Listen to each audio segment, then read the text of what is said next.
Les orientations de l'équipe depuis le début, c'est quand même le développement durable et les économies d'énergie.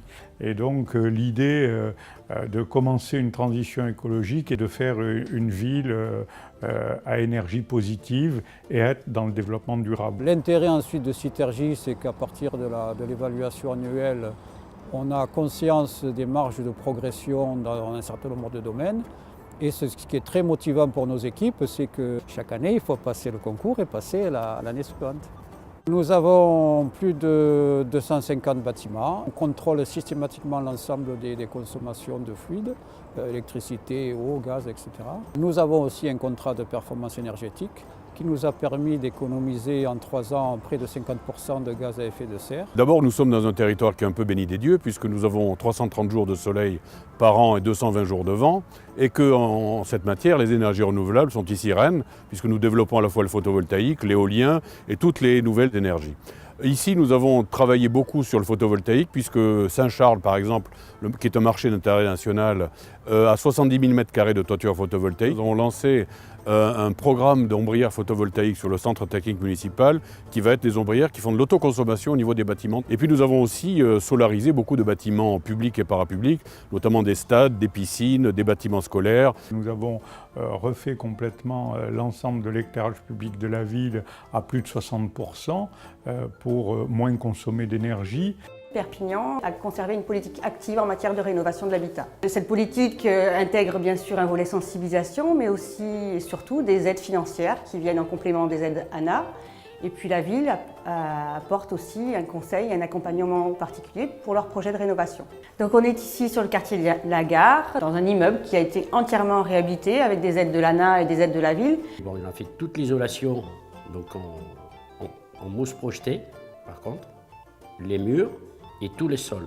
Et on le sent quand l'hiver, là quand il faisait froid, on rentrait là-dedans, il n'y a même pas besoin de chauffage, je veux dire, c'est vraiment très très bien. Nous menons des actions de sensibilisation vers les Perpignanais, vers les jeunes tout d'abord, avec le programme d'éducation au développement durable. Défi économisant énergie à l'école, donc c'est avec des élèves déjà de cycle 3, CM1, CM2. Donc on va dans un premier temps leur expliquer tous les éco-gestes liés au chauffage et ensuite on crée avec eux tout ce qui est jeu. Nous avons mis en place des nuits de la thermographie. Ces nuits de la thermographie, c'est la 3e ce soir qui va se mettre en place et qui va nous permettre d'identifier les passoires énergétiques des bâtiments à l'aide d'une caméra thermique que nous mettons à disposition gracieusement aux habitants de Perpignan. La ville et la communauté urbaine se sont associés en novembre 2015 pour créer ce qu'on appelle un club climat-énergie-entreprise.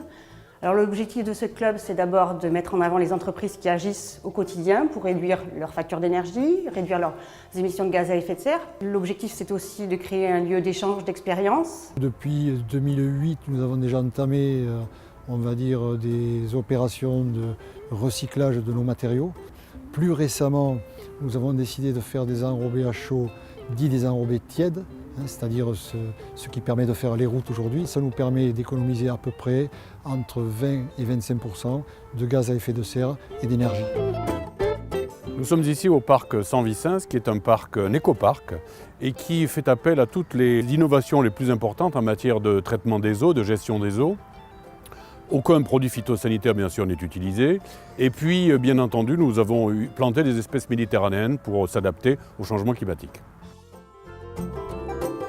Cette distinction pour nous est importante parce qu'elle prouve à la fois l'exemplarité et le travail que nous faisons. Nous sommes la seule ville de la grande région Occitanie-Pyrénées-Méditerranée à avoir obtenu ce label qui nous permet d'être à la fois exemplaire et puis de se rejoindre la plupart des grandes villes européennes qui sont labellisées Citergy. C'est un territoire moderne qui s'inscrit dans la modernité et pour nous la modernité c'est les énergies renouvelables, c'est les économies d'énergie, c'est le développement durable. Voilà ce que nous croyons porter dans la modernité et ce que j'espère obtenir comme reconnaissance pour l'ensemble de la collectivité à Bordeaux.